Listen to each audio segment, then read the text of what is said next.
Hi guys, welcome back to my channel. So today I'm going to be giving you guys growth tips for your healthy hair and how to maintain and grow your healthy hair.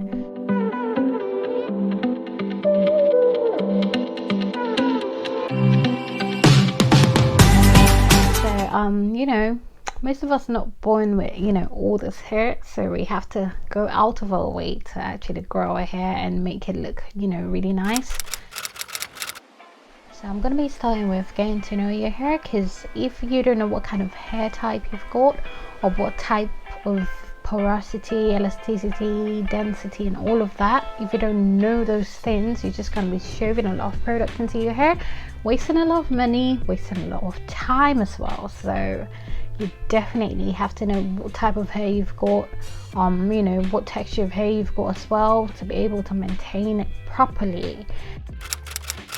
What kind of combs are you using as well? Like, a lot of people just use any combs they see. I used to be like that as well.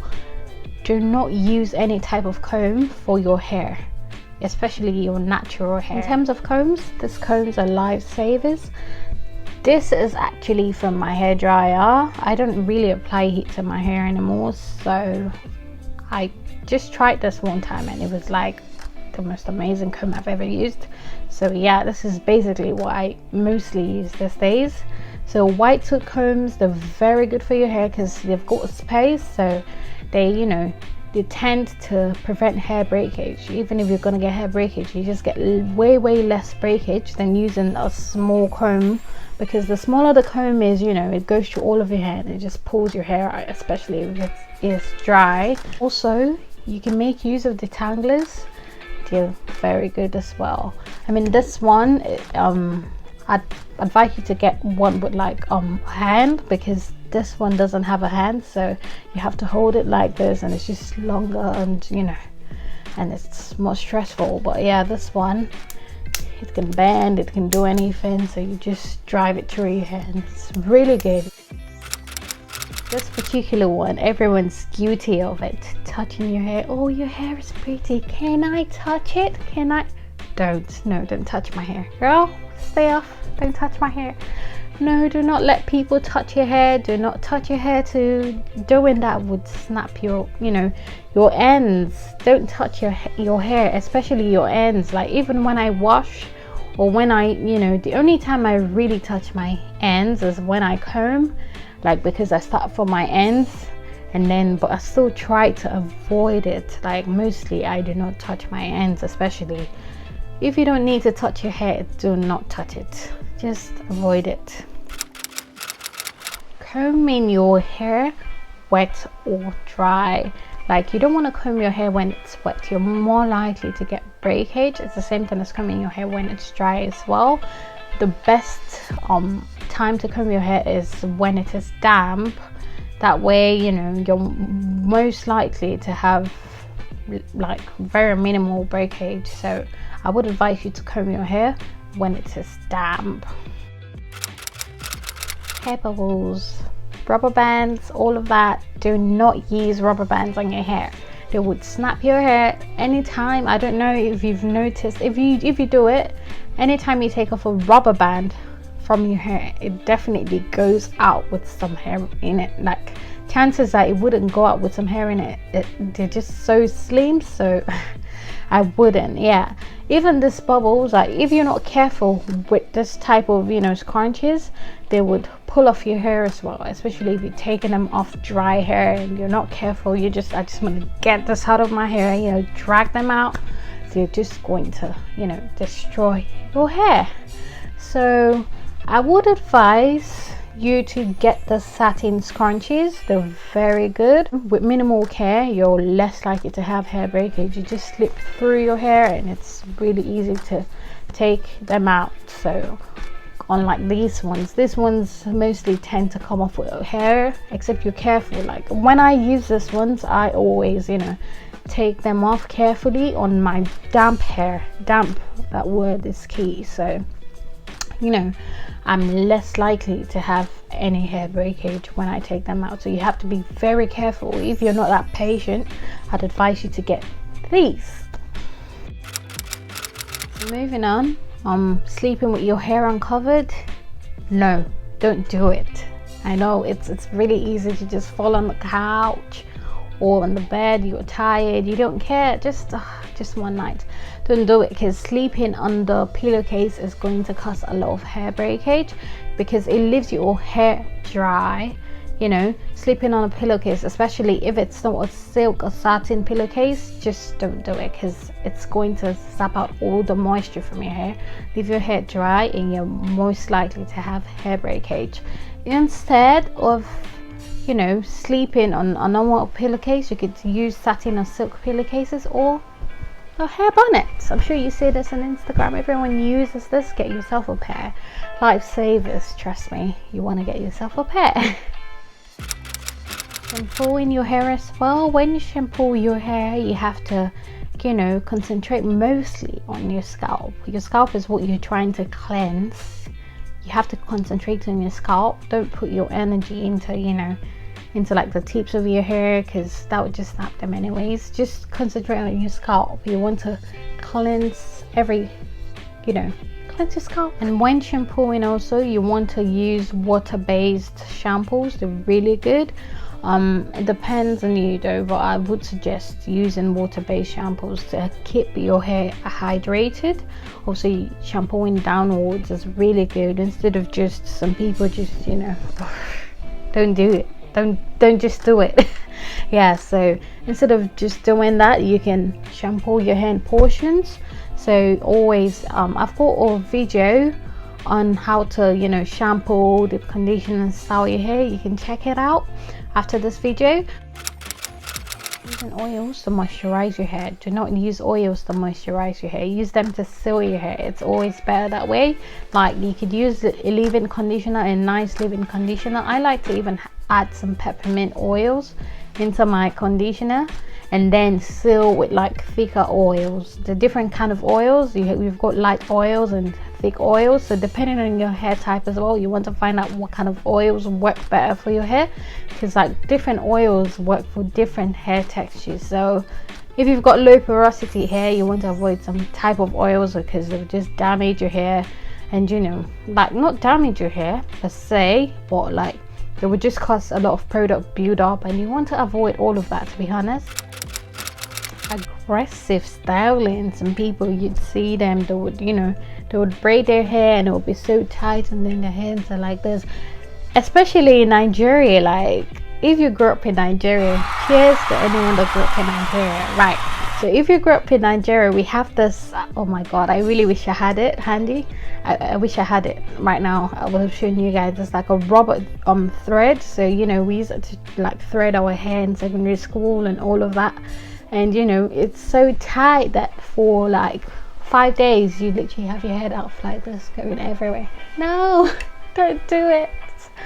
I mean, yeah, it would help your hair grow, but it's just too tight. You're pulling your roots too much. So if you're going to braid your hair, protective styling is really good, very good, but just don't have it too tight. Aggressive styling, no, it's a no. Try to do more protective styles, like, you know, like braiding, or you could even do protective natural hairstyling. Like I do natural hairstyling, like braid my hair, or sometimes I use like hair bubbles. Not this ones particularly, I have those, you know, softer ones, but yeah, I use them to, like, you know, band my hair, to stretch my hair. So you can do like hair stretching styles, instead of you know, just leaving your hair like this and sleeping like this. I mean, some people like to leave their hair in a natural state, but I mean, I do it when I'm going out, but after that I just try to keep it back in protective styles. It's really good because they make your hair grow. So yeah, and if you're going to have someone braid your hair, just have them not do it too tight. Adding heat to your hair, aren't we all guilty? Like, everyone I know does this. Like, everyone at some point in your life, you've probably put in some hair dryer, or, you know, or you even go to the salon, you want to braid your hair, that lady's just like hair dryer, because when she looks at your hair, no, I'm definitely not making that without some heat. I mean, it's okay to add some heat to your hair, but that's if you're doing it at the right temperature. And also, if you're adding a heat protector, always use heat protectants as well, so that, you know, you're not just ruining your hair. And I would advise you to, you know, safely use heat at like 300 Fahrenheit. You don't want to apply too much heat to your hair, because that's just gonna damage your hair. My hair used to be very, very horrible because I just used to add some heat, like use straighteners and stuff. It made my hair so manageable, because at a point I was like, no, I can't do this anymore. Because when I comb my hair on a normal day, it takes me about an hour to like properly comb my hair, you know, condition, do all of that, and it's just so long. So with heat, it's just, you know, apply it, and for like a whole month, or you know, till I decide to wash my hair, it's just easy. You get what I mean? Oh, I just whistled. Yeah, so it's much easier, I get it, but if you need to add heat to your hair, just do it at the right temperature. And if your hair is damaged, below, I would say below 300, but if your hair is like okay, then you could go a bit higher, 350. Some people would go up, you know, to 365, 380. I mean, it's up to you, but just do it at the right, below 300. Keep it safe. It's the same when you're using thermal caps as well, or hair steamers. Like, try to keep it down as well. Do not use too much heat on your hair. It would destroy your hair. Go into the hair salon. Aren't we all guilty of this? Like, you know, it's just easy. I'm just gonna get, you know, protective braids or something, and it's just, or even I'm just gonna go to the salon, have them wash my hair. I don't want to wash day stress and all of that. There's no one that's gonna take care of your hair as much as, you know, as much as you will, because no one will. Because you know what you want. You're trying to, you know, grow your hair. Like, when I lose a strand of hair, I'm always upset. These days I am, seriously. Although obviously your hair comes off every day, a bit of it comes off every day, but yeah. And you know, you go to the salon, some of these ladies, yeah, they just put in a comb and just rag it and do whatever they want to do. And even when they're combing your hair, they wouldn't really bother to like start from the ends and then work their way up to the roots. They just go in and do whatever they want to do. Like, I wouldn't advise it, except you're going for like box braids and stuff, you know, or like weavings and all of that you can't really do yourself. But I mean, if you're going to do it, well, I don't know, I just prefer to take care of my hair, because like taking care of my hair all by myself recently, and I haven't had braids in a while. I mean, Corona's not even made it possible anyways, because I wanted to braid my hair recently. I've seen my hair grow, because it's really hard to achieve hair that's way past your collarbone up to shoulder length. Trust me, it can be really hard. So if you're doing the right things and like taking care of your hair properly, it should be no problem at all, because your hair grows monthly, your hair grows every day.